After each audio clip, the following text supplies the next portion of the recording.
Before I record any story for any platform, I always tell that story to my wife first. She's basically my gauge of whether the story makes sense, whether it's interesting, and most times her reaction is pretty neutral. But today's story, she said it was so unusual, she found herself on the edge of her seat, just wondering what the ending was going to be because she really couldn't guess it. And then at the end, when I revealed the ending, she says to me, "Wait, are you serious?" But before we get into today's story, if you're a fan of the strange, dark, and mysterious delivered in story format, then you've come to the right podcast because that's all we do. And we upload twice a week, once on Monday and once on Thursday. So if that's of interest to you, please spend a considerable amount of time out in the freezing cold with no gloves on, then come back inside and warm your hands up by placing them directly on the 5-star review button's neck. Also, please subscribe to the Mr. Ballen Podcast wherever you listen to podcasts so you don't miss any of our weekly uploads. Okay, let's get into today's story.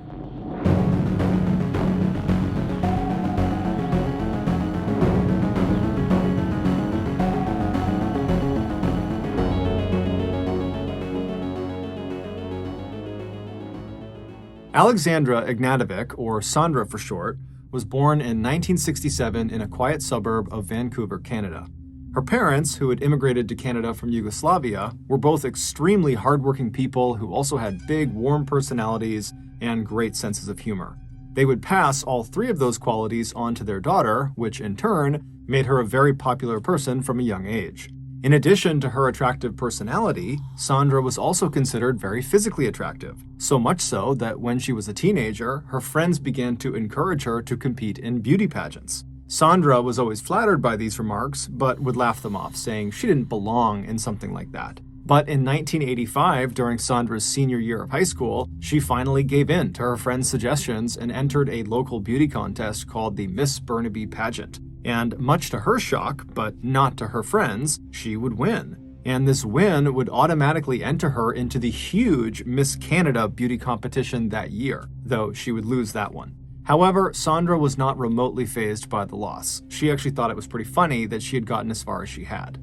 After high school, Sandra lived at home with her parents and attended a technical school to become a dental assistant. During this time, Sandra and her mom, Sedenka, who she was very close with, developed a hobby that they did together on the weekends. On nice days, they would find local open houses, and they would pretend to be in the market for buying a home, when in reality, they just wanted to walk around the property and fantasize about what it would be like to live there. In 1987, when Sandra was 21 years old and was now working full-time as a dental assistant but still living at home, she and her mother, like usual, went to an open house one weekend in their neighborhood, and once they arrived, it was very crowded, and so they made their way off to the side and just began chatting in their family's native tongue, Serbo-Croatian. And so as they're doing this, a woman they didn't recognize walks up to them. She was this short, older woman with rosy cheeks who was grinning ear to ear, and when she reached the mother and daughter, she very excitedly began speaking in Serbo-Croatian as well. She said her name was Jelka Pesek, and she couldn't help but overhear them speaking in her native tongue. Like Sandra's parents, Jelka had immigrated to Canada from Yugoslavia, and like Sandra and her mom, Jelka was at this open house pretending to be in the market for a home when really she was just fantasizing same as they were.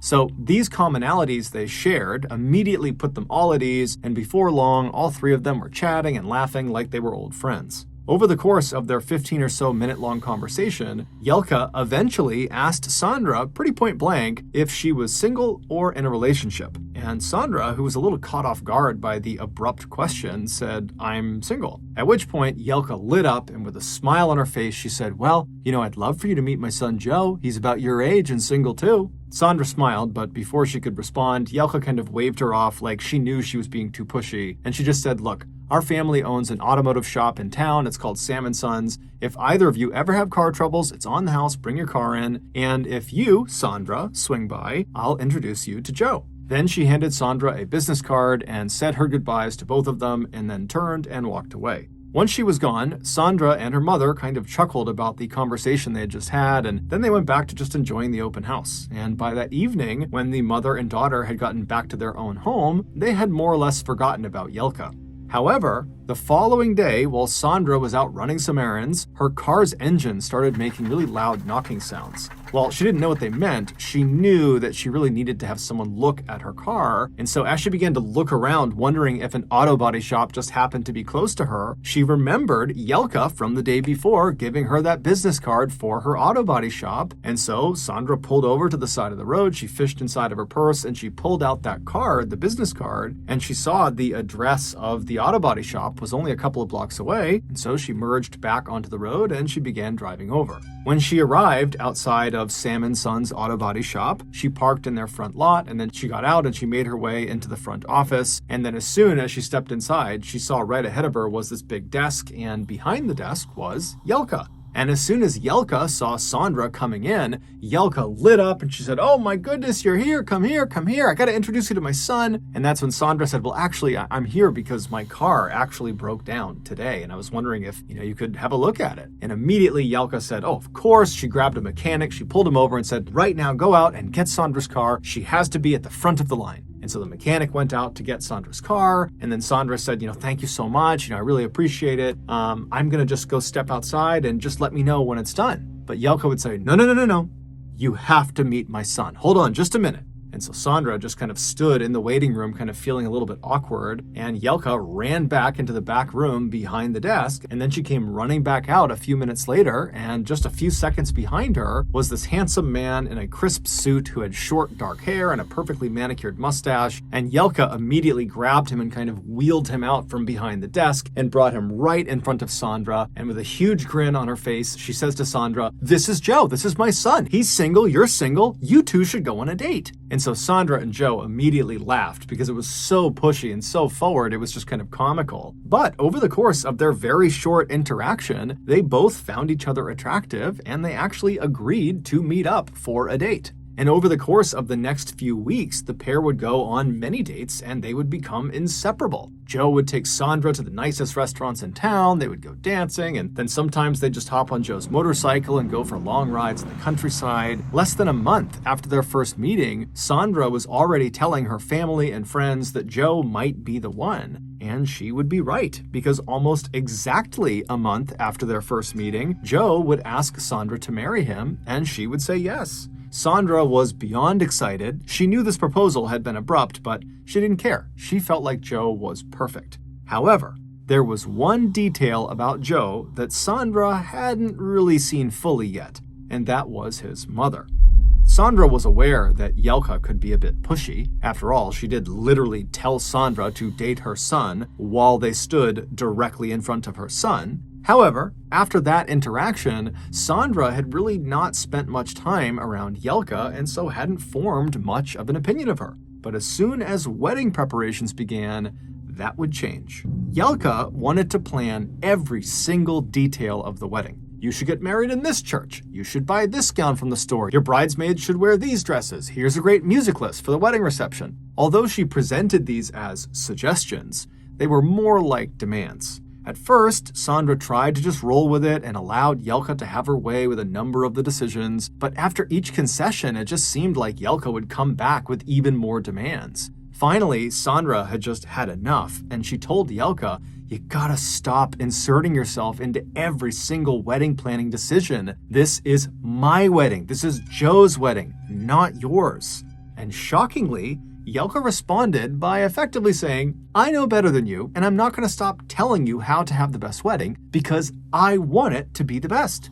Sandra was dumbfounded. She felt like she literally could not stop Yelka, and so she went to her fiancé, and although she knew she was putting him in a really awkward situation, she told him he had to step in and tell his mom to back down, that she was totally overbearing and making this wedding process a nightmare. At first, Joe tried to act like Sandra was overreacting, but Sandra just was not having it, and she basically said, "I will postpone this wedding if you don't handle this." And so after a deep sigh, Joe told Sandra, "Okay, I'll go talk to my mom." And sure enough, Joe would.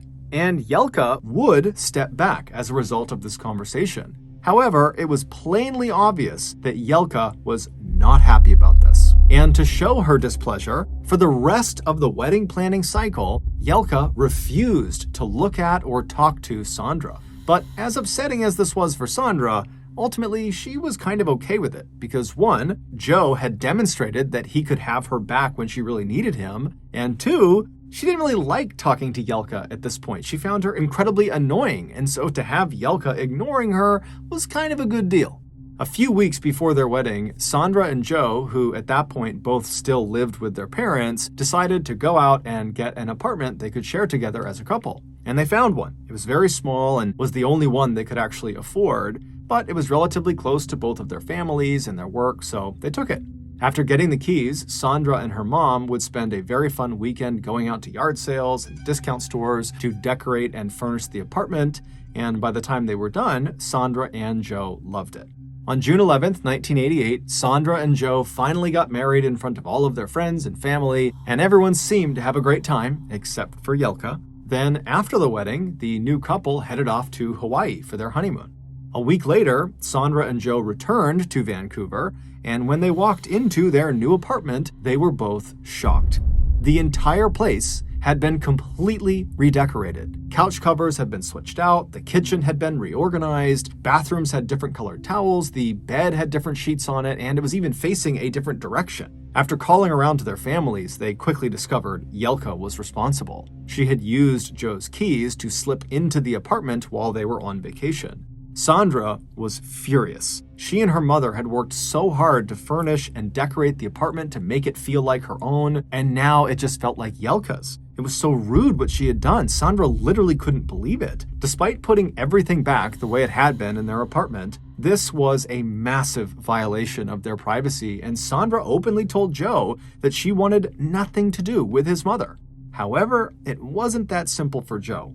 Despite her transgressions, Joe still loved his mom, and he got his paycheck from his mom. She was literally his boss at the auto body shop, so he couldn't just disown her, nor did he want to. This caused a lot of friction between the couple, but ultimately they just kind of accepted that they would need to find a way to live with Yelka and her intrusive behavior because she wasn't going anywhere. But despite Sandra's best efforts to put up with Yelka, Yelka made that nearly impossible on a regular basis.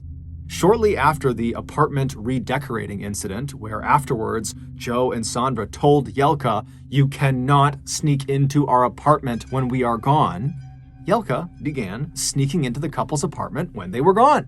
Yelka had made a copy of her son's keys and just came and went as she pleased. At first, all she did was straighten things up around the apartment and periodically would go through their fridge, throwing away old food and sometimes replacing certain food items with other food items that she believed were better in some way. At first, Joe and Sandra actually didn't notice, but when it seemed like their entire fridge was starting to become full of food neither of them remembered purchasing, they confronted Yelka, and sure enough, she admitted to it. But the way she framed it was that she was simply swinging by and dropping off groceries. After this admission, privately, Sandra told Joe that he had to step in and stop Yelka from doing this. They had already told her, "You can't do this," and she's doing it all over again. And Joe, he would tell his wife, "Oh yeah, I'm going to tell her to stop, for sure." He actually would not. And so Yelka would just continue to come in and out of their apartment as she pleased. Sandra was furious and felt like she had totally lost control of the situation, but at the same time, she started having feelings that, maybe she was overreacting. Maybe she was wrong about Yelka, and she was just hypersensitive to what she was doing, and that in reality, Yelka was being really helpful. But when Yelka, during one of her secret apartment visits, removed half of Sandra's entire wardrobe from her closet and replaced it with clothing Yelka had bought, Sandra officially had had enough.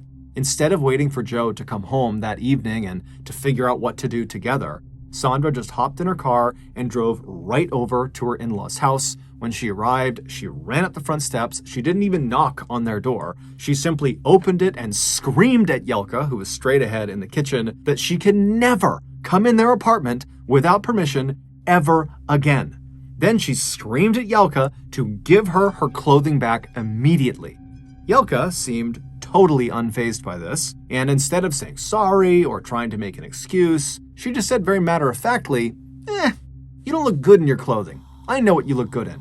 Then she walked over to a closet near the front door, pulled out several dresses and blouses and kind of chucked them at Sandra, and then holding her crumpled clothes in her arms, Sandra glared at Yelka for an extra second before turning and storming out of the house back to her car. When she got back to her apartment, Joe had come home at this point, so Sandra walked in and pretty much immediately laid into him. She explained how his mom had taken her clothes and that now she had just completely had it. She was done with Yelka. She can't come back in here. It's over. It's done. But while the couple fought, there was a knock on their front door. The couple stopped talking, and Joe stood up and walked over to the door, and he opened it. And shockingly, standing on the other side was Yelka and her husband, Sam. Sandra saw them and literally ran over and slammed the door in their face. But through the now shut door, she heard Yelka call out, "Please let us in. I have something very important I want to tell you." Sandra could sense that Yelka's tone seemed different somehow. Perhaps she was here to apologize. It certainly seemed possible given recent events. And so while holding the doorknob, Sandra turned and looked at Joe, who had a look of I don't know what to do on his face. And then with a very frustrated sigh, Sandra turned the doorknob and opened the front door again, and immediately Yelka smiled at the couple and walked in like she owned the place. Sam followed behind her, but seemed wholly uninvested in whatever it was they were there for. Yelka strode right into the kitchen, and she took a seat at the head of the table and then beckoned Sandra and Joe to come over and sit down as well. Sandra was already regretting her decision to let them in, but she did want to hear what Yelka had to say, and so she walked over and sat down, as did Joe. Once everyone was sitting around the table, Yelka smiled and said, "Sandra, Joe, we're going to make an $85,000 down payment on this beautiful 2-story house for you two to live in. We know this apartment is small and you want to start a family, and we want to give you the best home to do that in." Sandra and Joe were dumbstruck. They made very little money and had almost no savings, and so home ownership was not exactly on the horizon for them, although it was something they often fantasized about. But now, this fantasy could become a reality if they just said yes to Yelka. And so with Yelka sitting there staring at them intently with a big grin on her face, eagerly awaiting their answer, the couple exchanged a few quick glances at each other, kind of feeling each other out, and then they said, "Okay, yeah, thank you so much." Yelka was extremely pleased. She hugged them both and asked them to come by the property the next day to have a look around, and then Yelka and Sam got up and they left. That night, Sandra and Joe lay awake in bed talking about this incredible thing that had happened, and they came to the conclusion that Yelka must have been trying to make some sort of peace offering, that this was effectively a way for her to say sorry for what had transpired between them. And so by the time Sandra fell asleep that night, she was feeling very optimistic that her relationship with Yelka was about to improve. The following day, Sandra and Joe drove over to the house that they had just agreed to let Yelka and Sam put the down payment on, and right away, what stood out to Sandra was the home's proximity to Yelka's house. It was only about 5 minutes drive away, much closer than their current apartment was to Yelka's house. Also, as soon as Yelka arrived in her car and got out to talk to them on the sidewalk, she was absolutely brimming with excitement, talking about how she couldn't wait to start decorating the inside of the house. It was like she was moving into the house. Alarm bells were going off in Sandra's head. This arrangement clearly was a mistake. But at the same time, Sandra felt like they were in too deep. They had already agreed to do this. How could they possibly back out now? So against her better judgment, a few weeks later, the sale of this new house was finalized and Sandra and Joe moved in. But within a week of living there, everything fell apart. Sandra had mentioned to Joe that she wanted to put in a simple red accent tile along the back of the kitchen wall. Joe had apparently relayed this information to his mother, who promptly arrived at the house specifically to tell Sandra she wasn't allowed to do that Yelka already had plans for the kitchen. A massive fight broke out between the two women that ended with Sandra saying, "You know what? I'm done. I'm leaving. I'm moving in with my mom." Then Sandra did just that. She grabbed her things, put them in the car, and she left. Joe, who by now seemed to have just given up trying to keep the peace between his wife and his mother, didn't even try to stop her. It looked like Joe and Sandra's marriage was destined to fail. Yelka was just too much to overcome. But only a week after moving back in with her mother, Sandra started to feel nauseous. She took a pregnancy test and it revealed that she was pregnant. She was going to have Joe's baby. Sandra had a decision to make: return to Joe and by extension return to Yelka, or raise the child on her own. She called Joe to break the pregnancy news and talk about the way ahead for them, and he was extremely excited and begged her to come back and live in the house together again, and he promised he would keep his mother under control.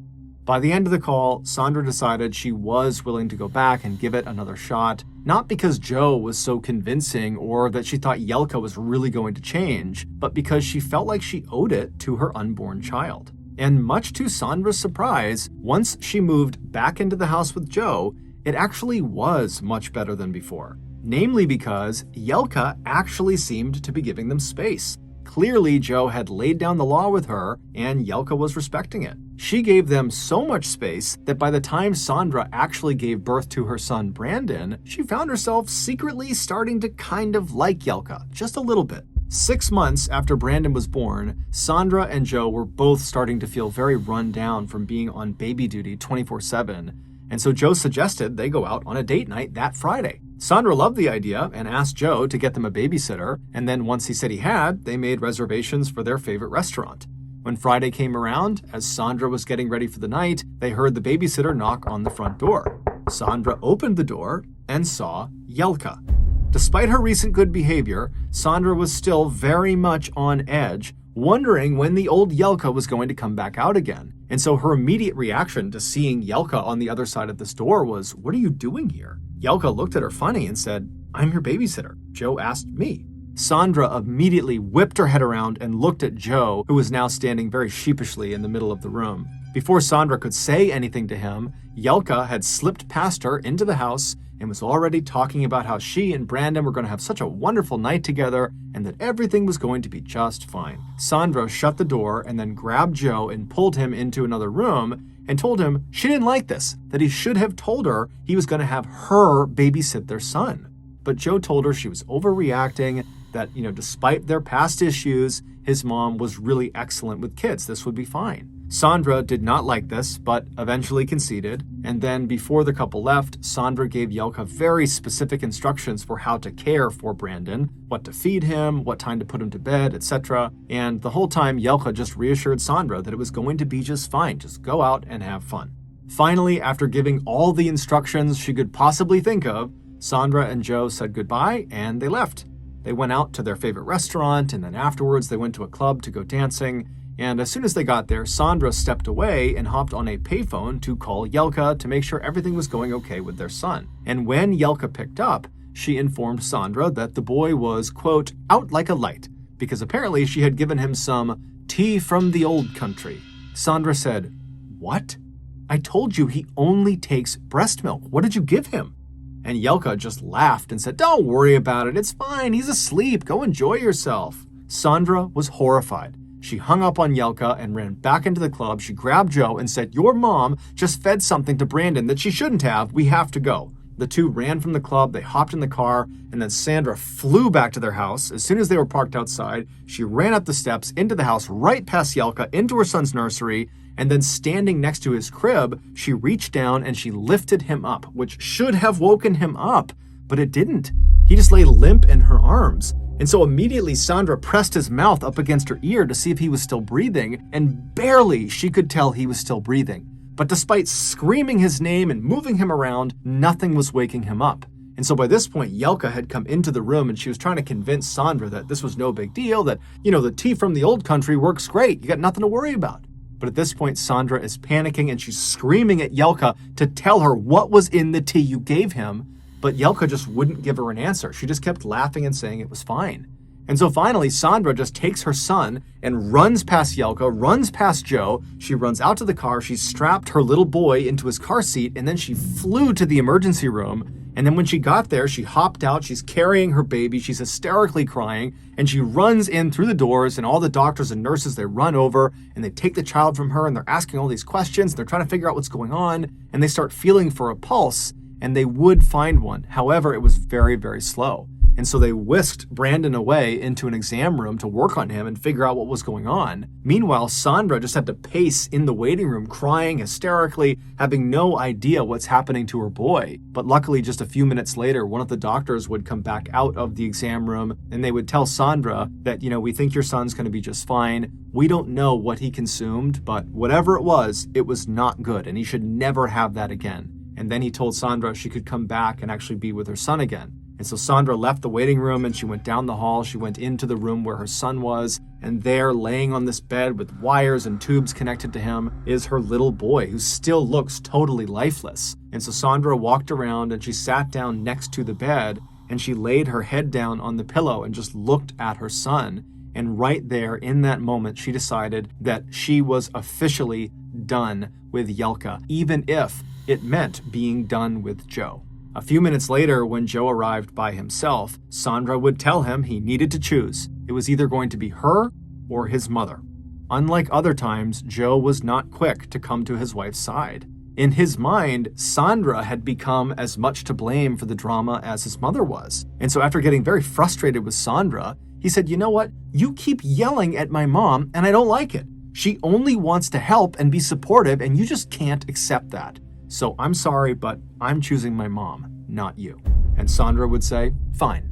And then the two of them just sat in silence on opposite sides of their son for the next hour until the doctors came back in and gave them the okay to take their son home, at which point Sandra immediately stood up and grabbed Brandon, and she and her son left the hospital without another word to Joe. She would drive her son to her mother's house and drop him off with her parents, and then she would go back to Joe's house, collect most of her things, and then move into her mom's house with her son. The following day, she would file for divorce. Immediately, the divorce became very nasty. Sandra didn't want Brandon anywhere near Yelka, so she decided to seek full custody of him. However, Joe, who by this point had gone from being something of an innocent bystander caught in the middle of two people he loved, to being aggressively on his mother's side, and therefore aggressively opposed to Sandra, told Sandra that he would be seeking full custody of Brandon as well. While these legal proceedings were going on, Joe's parents took it upon themselves to change all the locks of the house, knowing some of Sandra's things were still tucked away in the attic. Yelka also had their lawyer send Sandra a letter explaining that she was now forbidden from stepping foot inside of that house without express permission from Yelka. But as Joe and his mother made these punitive moves, Sandra would receive a huge legal break. The judge in their case had come to a decision. Sandra would get full custody of Brandon, and Joe would be required to pay child support and an alimony payment. The judge also ruled that Sandra would get primary ownership status of the house that Yelka had put the down payment on, and on top of all of that, based on Yelka's previous behavior, she was forbidden from having any contact with both Sandra and Brandon. Joe and his family were beyond outraged, but their only recourse was to be on their best behavior and try to file an appeal and have the judge change the ruling. So in the meantime, Joe very reluctantly and bitterly moved out of the house, and then Sandra and Brandon moved back in. Over the following few months, Joe didn't pay a dime of child support or alimony payments to Sandra. He also didn't bother to try to get in touch about seeing his son. Sandra was very upset about this. However, she was mostly just upset for her son, whose father basically had abandoned him. But as the silence between them grew, Sandra started to think to herself that maybe it was for the best.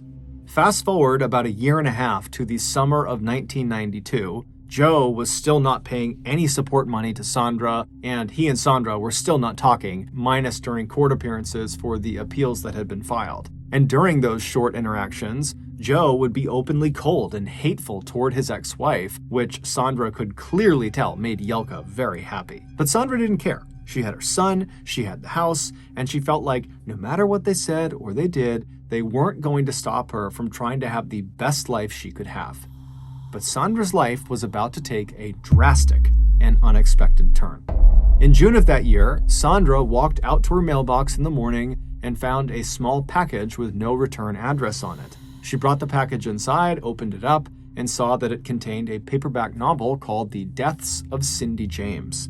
It was a non-fiction account of a woman named Cindy James, who for years had been harassed by some unknown person who ultimately killed her and got away with it. Sandra's first thought when she saw this book was that, maybe she had accidentally signed up for a book club or something. And so she just put the book on the table and went about her day. That evening, after work, she saw the book on the table and just picked it up and sat down and began flipping through the pages for the first time. And right away, she noticed someone had underlined several passages in the book. When Sandra began reading these highlighted sections in the book, she started to feel very uncomfortable. All the highlighted sections were descriptions of the specific awful things that had happened to Cindy. Namely, her tree in her front yard had been lit on fire. She started getting threatening phone calls at all hours of the night. Strangers would lurk on her property. Cars followed her around when she was out in town. And then the last underlined passage was about Cindy's death, and only 2 words were underlined: "You're dead." Sandra didn't know what to make of this book, but it definitely felt threatening. She assumed Joe had sent it just to be cruel. 2 days later, Sandra was sitting in her living room with a friend when they both suddenly heard a strange sound coming from the outside of the front of her house. All of the windows that looked into the front yard had the curtains drawn, and so Sandra and her friend stood up and walked over and pulled one of the curtains aside, and right in the middle of the front of her property on her front lawn, her tree was on fire, just like the Cindy James book. In fact, as soon as Sandra saw this, she handed Brandon to her friend and she ran into the kitchen and she grabbed the book, the Cindy James book, and she ran back and she flipped through the pages and she found the passage about the tree and she showed it to her friend and she said, "Look, someone sent me this 2 days ago and now they're doing what's happening in the book to me." Sandra would call the fire department and the police department and they would all show up and they would put the fire out. And then afterwards, Sandra would speak to the officers and she would explain the situation about her divorce and how she'd received this book, but the police didn't have much they could do. Even if Joe had done this, there was no proof. So they just told her to, be vigilant and report anything strange you see, and if you call us, we'll come out immediately. Over the following weeks, a man started calling Sandra's house in the middle of the night. He never said anything, he just breathed into the phone. The calls became so frequent that Sandra had to disconnect her phone at night just so she and Brandon could sleep. She would tell the police about the calls, but again, there was just nothing they could do. About a month after the calls had begun, Sandra was giving her son a bath in their house, and after he was all clean, she scooped him up in a towel and she carried him across the hall into his room, which was on the first floor in the back of the house. And when she walked into his room, the light was off, so it's totally dark, and the curtains that covered the back window were actually pulled to the side, revealing a clear view into the backyard. And standing right on the outside of her house, looking into her son's window, is this large man with a ski mask on. And he can clearly see that Sandra is looking at him, but he's totally unfazed. In fact, when he can tell that Sandra has made eye contact with him, he leans forward into the glass before turning and walking out of sight. Sandra immediately runs all over her house, making sure all the doors are locked, and then as she's reconnecting her phone to call 911, she hears banging on windows and she hears banging on the walls, and then by the time the police show up, there's no sign that anybody was there. And so once again, the police had to say to her, "Sorry, you're on your own." The next day, when Sandra noticed a car was now clearly following her in town, she realized all of the underlined sections of the Cindy James book had now happened to her in real life, except for one, the last underlined section, the one where Cindy dies. Scared for her life, Sandra hired a private investigator to both watch her home and try to figure out who was behind this, but after a couple of weeks, the nightly calls and occasional footsteps outside of her windows at night continued, and the private detective had gotten no closer to figuring out who was behind this. However, he did tell Sandra that he had been following Joe around and watching him and his family, and they all appeared to just be living a normal life. On the afternoon of August 5th of that year, so 2 months after receiving the Cindy James book in the mail, Sandra walked out of her dental office with her coworker Bernice. That day, Sandra was supposed to give Bernice a ride home. So the pair walked across the parking lot to the road where Sandra's car was parked. Sandra hopped in the driver's seat and fired up the engine, while Bernice hopped in the passenger seat and bent down to shove her bag underneath the seat below her. As Bernice was bent down, she suddenly heard gunfire on her left. She screamed and stayed bent forward, gripping the back of her head to protect herself, and then when the shooting stopped, Bernice sat up and looked out the front window and she saw a red car speeding away from them. Then she turned to look at Sandra and she saw her coworker was slumped forward. 2 of the 6 shots that had been fired from that red car had struck Sandra in the head. Bernice ran out of the car and she got help, and before long the police and paramedics were there, but by the time they reached Sandra, it was too late. She was already deceased. After her death, the police immediately turned their attention to Joe as their primary suspect. However, despite showing no emotion when he was told the mother of his child had just been murdered, he did have a rock-solid alibi. He had been at a public swimming pool during the shooting and even had a receipt to prove it. But the police just weren't buying it. Something seemed off about him. So they began staking out Joe's parents' house, which is where he was living at the time, watching to see what Joe did and who he talked to.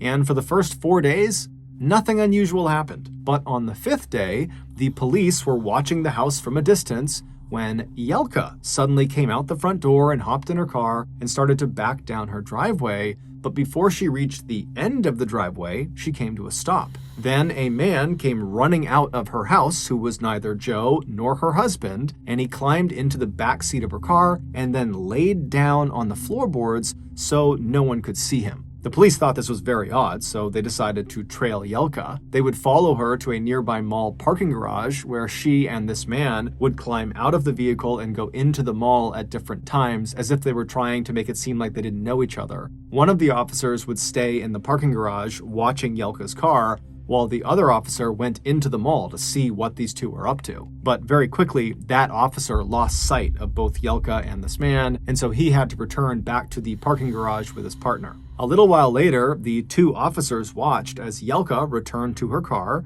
and then a few moments later, so too did this man, who promptly climbed back into her car and got down on the floorboards out of sight again. The police would trail Yelka back to her house, where as soon as she parked in the driveway, the man in the back climbed out and walked to the front of the property, hopped in a parked car, and drove off.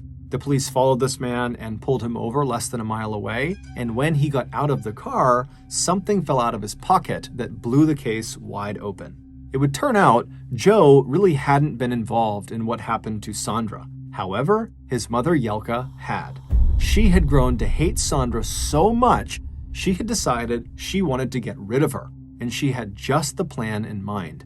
Yelka was obsessed with the story of Cindy James, and so she decided she would force Sandra to relive Cindy's nightmare all the way to its grisly conclusion. After doing some digging, Yelka discovered one of her family friends, a man named Milan Nanatic, had connections to a hitman named David Segoviano. David was really just a seedy criminal willing to do just about anything for money. Yelka instantly told Milan to hire David to take out Sandra. However, she stressed that David had to first carry out all the underlined segments of the Cindy James book before he shot her down. Because Yelka didn't just want to kill Sandra, she wanted to torture her first. Milan Nanatic was the man who was hiding in Yelka's car. The two had driven to that mall so that Yelka could take $30,000 in cash out of a bank that she was paying to Milan for organizing the hit. And then Milan was going to take a portion of that and pay it to David, the shooter. And so when Milan got pulled over by police, when he stood up, the cash that he had been paid by Yelka was jammed in his pockets. And so literally he stood up and hundreds of dollars began falling out of his pockets. And very quickly the police were able to figure out what it was for. Less than a year later, Yelka, Milan, and David were tried and convicted for the murder of Sandra Pesek. They were all given the maximum sentence for first-degree murder in Canada, which is 25 years. Joe Pesek was never charged with a crime. As for Sandra's son, he would go on to be raised by Sandra's mother. Thank you for listening to the Mr. Ballen Podcast. If you enjoyed this episode and you haven't done this already, please spend a considerable amount of time out in the freezing cold with no gloves on, then come back inside and warm your hands by placing them directly on the 5-star review button's neck. Also, please subscribe to the Mr. Ballen Podcast on Spotify, Apple Podcasts, Amazon, Google, and everywhere else you get your podcasts. This podcast airs every Monday and Thursday morning, but in the meantime, you can always watch one of the hundreds of stories I have posted on my YouTube channel, which is just called Mr. Ballen. If you want to get in touch with me, please follow me on any major social media platform and then send me a direct message. My username for all platforms is just Mr. Ballen, and yes, I really do read most of my direct messages. Lastly, we have some really cool merchandise, so head on over to shopmrballen.com to have a look. So that's going to do it. I really appreciate your support. Until next time, see ya.